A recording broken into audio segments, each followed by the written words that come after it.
Pag mainit na ang ating pan, maglagay tayo ng oil. Pag galit na ang ating mantika, maglagay naman tayo ng wangba. Isunod na rin natin ang luya. Golden brown na ang ating wangba. Next is onion.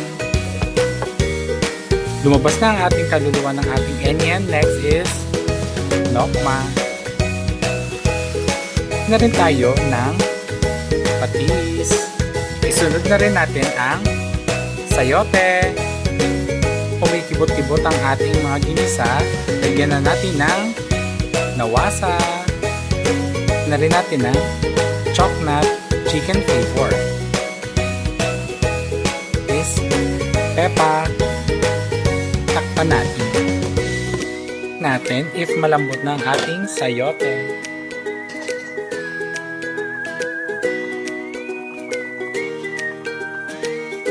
Okay na.